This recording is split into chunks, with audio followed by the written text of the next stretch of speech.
Greetings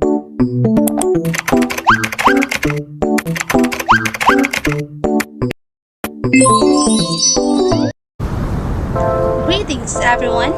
I hope you feel great today. This is me, Beverly Talorado, and introducing to you as well Miss Robbie Jane Pau, Miss Marilyn Casal, and Miss Kathleen Zagliba. So for today's video, we are going to answer some questions about plant taxonomy. So without further ado, let's get started. First question is, what is the importance of plant taxonomy? The importance of plant taxonomy are to arrange elements or taxa of plants into a more systematic manner so that they can be better understood and could be used easily and more effectively. To arrange data or information and knowledge about plants. To indicate the source and genetic relationship, ancestry, and origin of plants. And to indicate the distribution and habitat of plants on Earth and their benefits. Number 2. Why is nomenclature necessary? Plants are known by their local names. These local names would vary from place to place. Therefore, there was a need to standardize the naming of living organisms, which is recognized all over the world. The third question is, give the definition of the following terms: kingdom, division, class, order, family, genus, and species. Kingdom is the highest taxonomic category encompassing all forms of life that share certain essential traits such as animalia, plantae, and so on. The greatest level of classification is division. It includes one or more related animal classes. Instead of phylum, the term division is used in plants. Class is a grouping of one or more related orders. Mammalia, for example, encompasses various orders such as primata or man, carnivora or limb, tiger, and so on. Order is a taxonomic classification that includes one or more families. For example, the order Carnivora contains numerous families. Family is a taxonomic group that includes one or more related genera. For example, apes, monkeys, and humans are members of the Humidae family. Plant family are classified based on the vegetable and productive characteristics. A genus is a taxonomic classification that includes closely related species. For example, the genus Solanum contains numerous species such as Negrum, Melongina, Tuberosum, and others. A group of closely related organisms that are quite similar to one another and may usually interbred and produce fertile progeny.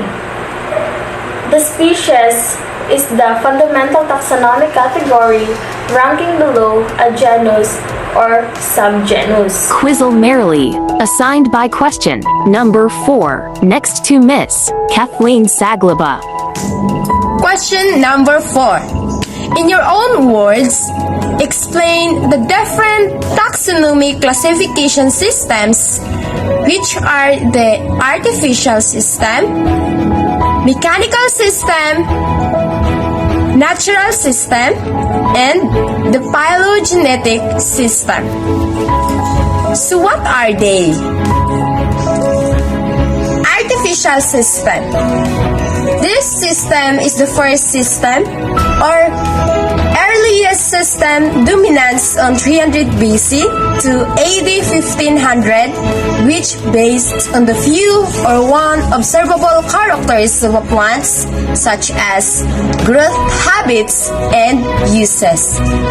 This type of classification system uses some arbitrary or casual, nor at least easily observable characters or personality that often irrespective of their affinity or likeness. One good example of this system is the sexual system by Linnaeus, which uses only one attribute. And also, the importance to ma'am as taxonomic characters is essential. For that, it is also one of the materials or the needs to be used for this system to be done. And also this system is under the Theopratus and Dioscorides in Greece. And that's all about the artificial system. Next is the mechanical system. Mechanical system.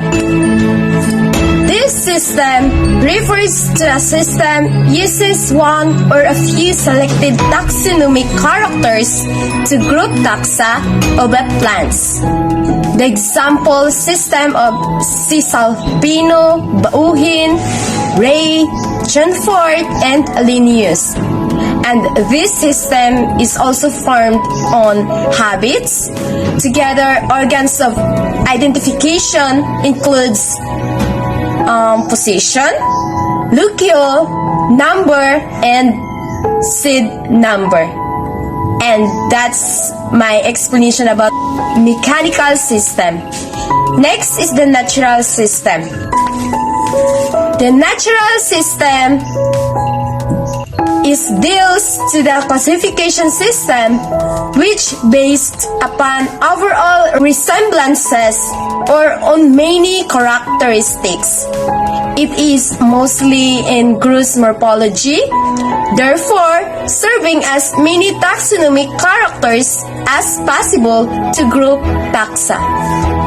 This system is two-dimensional that under on the data usable at any time and called a horizontal classification, which is the addition of the third dimension.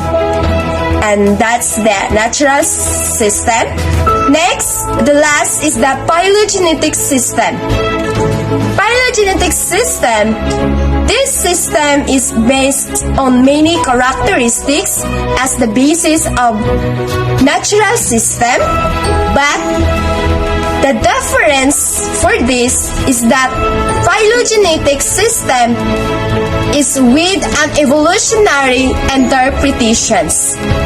This existed after Darwin's theory and expressed into a form of phylogenetic trees or shrubs, visualizing presumed evolution of the groups and present in 1880 of the year.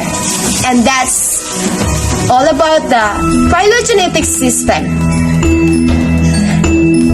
And that's all my explanation about this different taxonomic classification system.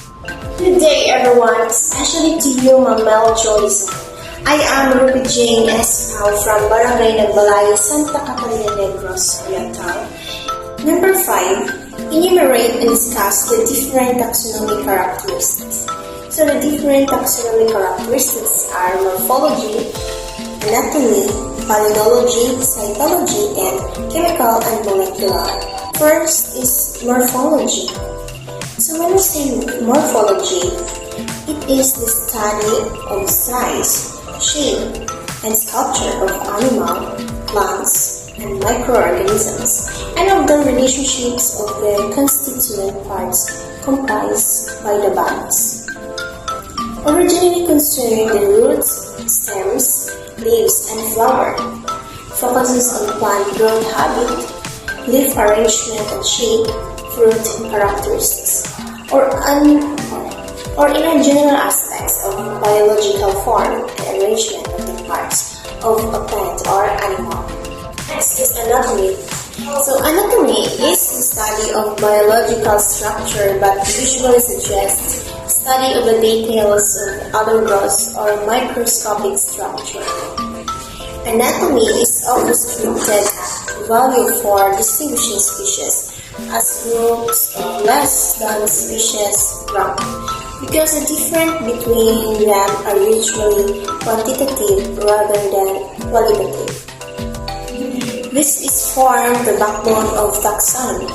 It focuses on secondary xylem characteristics, epidermis including trichomes and stomata. And the palynology. Palynology focuses on pollen characteristics including size, shape, aperture, and enzyme sculpture. This is study of spores and pollen grains. Spores and pollen grains have a number of morphological and ultrastructural features. These palynological features have provided a wealth of characters that have been important in inferring phylogenetic relationships of plants. In addition, the features of spores and pollen grains can often be used to identify a particular taxon. For this reason, palynological studies are used extensively to examine the fossil record, a field called paleopalynology. Cytology. This focuses the chromosome number, structure, and habit. It's a discipline of taxonomy that classifies organisms based on the properties of their cellular architecture. Cytology is used to categorize organisms by investigating cellular properties such as chromosome counts, and structure. In cytotaxonomy, the chromosomal configuration of an organism is the most widely used parameter to infer the relationship between two organisms. The chemical or molecular. These taxonomic characteristics categorize alkaloid, phenolic, and amino acids compounds, also protein, enzymes, and DNA. Chemotaxonomy studies the chemical variation in microbial cells and the use of chemical characteristics in the classification and identification. Molecular techniques in the field of biology have helped us to establish genetic relationship between the members of different taxonomic categories.